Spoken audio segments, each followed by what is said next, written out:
¿Cómo recuerda su infancia, ese descubrir Caibarén desde la infancia, desde la inocencia? Bueno, sí, Caibarén, allí nací, allí crecí, mi infancia, mi adolescencia ocurrieron allí. Es un pueblito muy lindo, la Villa Blanca le dicen, porque ya las calles están asfaltadas, pero casi todas, no todas. Pero antes había muchas piedras blancas en las calles y había muchas cosas blancas, ¿no? La arena, en la playa, el fondo del mar inclusive. Es decir, hay muchas cosas blancas que le dan por eso tiene ese nombre, ¿no? Pero quizás el mar es como lo más impresionante, lo que más te marca. ¿Y era de los niños o de los adolescentes que disfrutaba del mar, nadaba, pescaba, hacía esas actividades? Pescaba no tanto, pero nadar sí. Nadar, no recuerdo inclusive cuando aprendí a nadar. No soy un gran nadador, pero lo aprendí cuando no tengo memoria de eso. Y sí, sí disfrutaba de la playa, sí. ¿Y tuvo que nadar mucho para llegar a la psicología?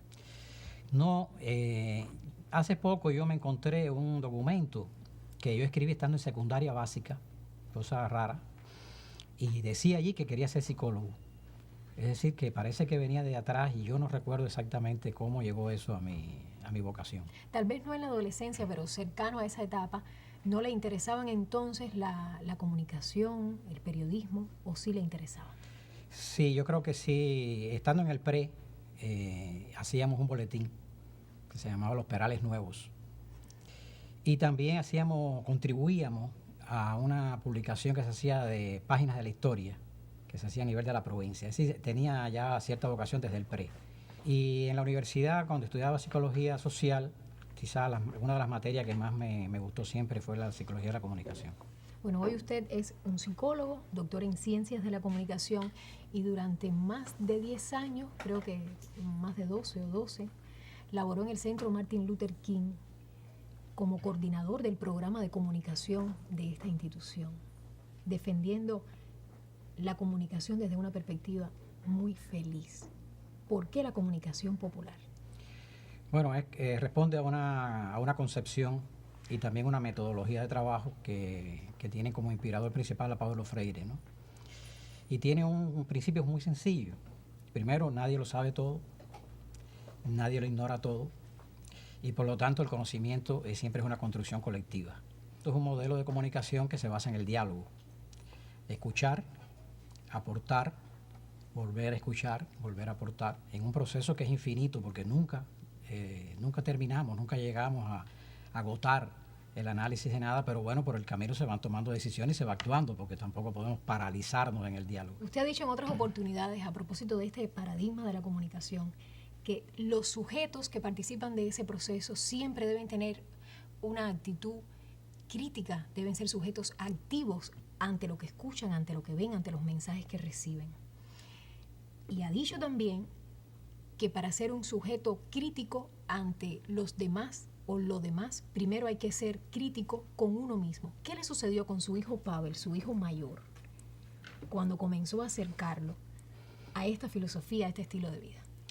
Bueno, los muchachos Pavel y Aran, los dos, hacíamos con ellos, mi esposa Marta, ellos y yo, un encuentro semanal donde evaluábamos la semana, ¿no? Cómo nos sentimos, qué tenemos que decirle al otro, qué hicimos bien, qué hicimos mal. Es decir, tratando también de que se educaran en un ejercicio de reflexión sobre sí mismo y de crítica hacia los demás. Y cuando Pavel comenzó en la escuela, pues por supuesto él trataba de hacer lo mismo en su aula.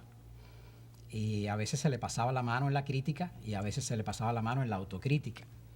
Y entonces eso le trajo más de un problema. Pero eso también es una lección, porque eso nos pasa a todos los que tenemos pensamiento crítico. En cualquier espacio nos puede ocurrir. ¿Y no le parece, vamos a compartir un cafecito, no le parece que hoy en Cuba quienes asuman esa filosofía de vida, como lo hace usted y su familia, corren el riesgo de ser incomprendidos?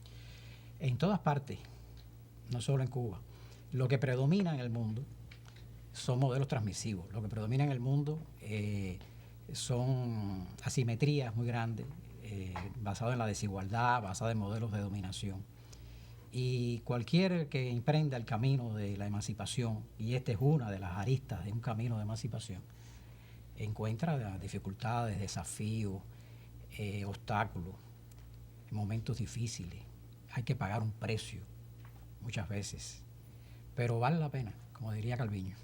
Pavel y Aran, sus hijos son excelentes profesionales de la economía y de la comunicación, pero sobre todo son excelentes personas. Nunca de niños o de adolescentes usaron ese estilo dialógico, horizontal, que usted le había enseñado para defender algo con lo que usted o su esposa Marta no estuvieran de acuerdo. Tal vez lo hicieron, si se le hace la pregunta a ellos, tal vez te cuentan algo, ¿no? Pero lo hicieron muy bien, porque yo no tengo conciencia de eso.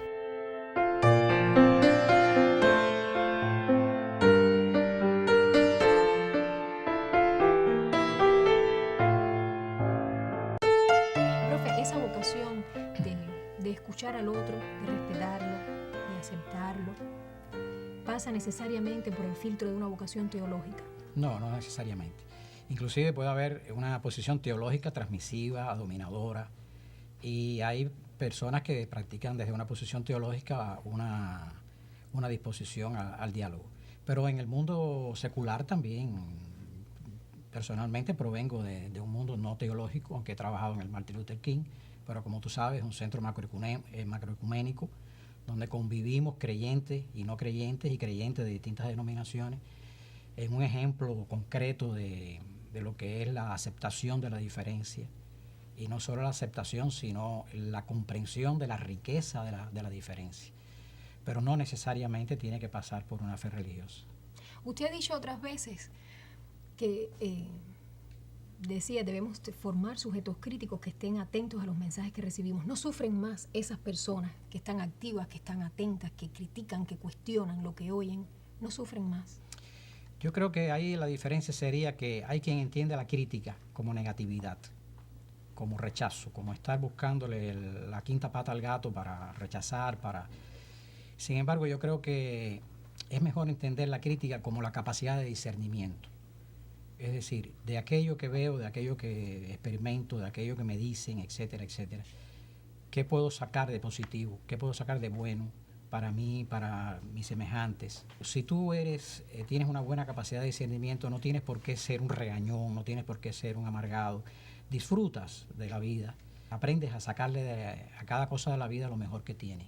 ¿Y usted siempre lo vio así, siempre lo pensó así, o se aprende, se entrena?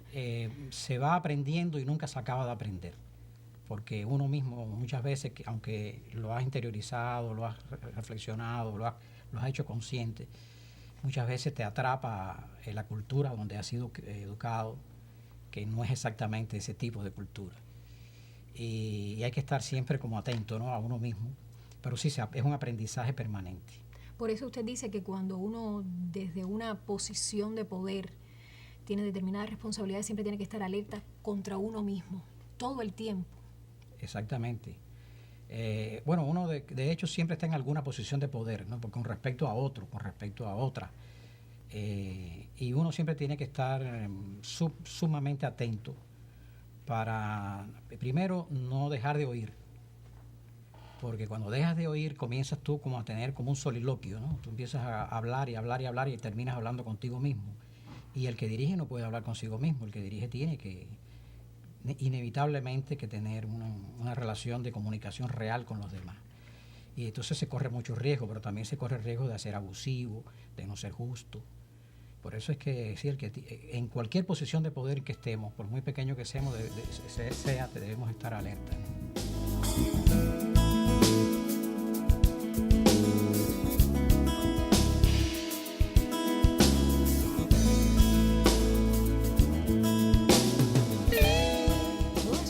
Suyo cuando llega hoy a un aula de la Facultad de Comunicación para compartir con los estudiantes?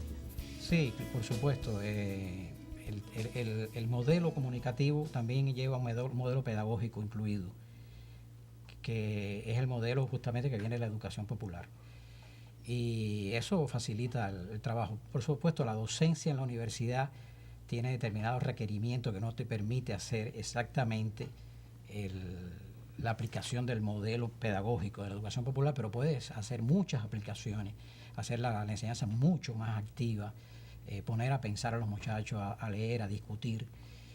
Y yo creo que es muy útil, sí. ¿Y los muchachos de la facultad le dicen profe José Ramón o profe Cheito? No, indistintamente me dicen profe Vidal, que es como más me conocen, y algunos entonces ya cuando toman más confianza me dicen profe Cheito. ¿Y es Cheito usted desde que vivía en Caibarien? Sí, claro, por familia. Mi papá le decían Cheo y entonces, bueno, el hijo de Cheo, Cheito, ¿no? ¿Y regresa a Caibarien con frecuencia o hace tiempo que no? Este año estuve unos días por allá. No voy con la frecuencia que quisiera, pero sí, voy y tengo todavía familia por allá y me da mucho placer ir. Bueno, pues yo no sé si esto que le voy a dar es de Caibarien, pero lo que sí sé es que es de una costa cubana. Y quiero que se lo lleve a su casa con el único sentido de agradecerle el amor con que defiende no solo la comunicación, sino todo lo que hace en su vida. Y además para que siempre esté cerquita del mar. Que sea como un amuleto de la buena suerte. ¿Quién sabe? A lo mejor es de Caibarien. Bueno, muchas gracias. Ojalá. Muchas gracias. Bueno, finalmente nos vamos a tomar el café. Sí.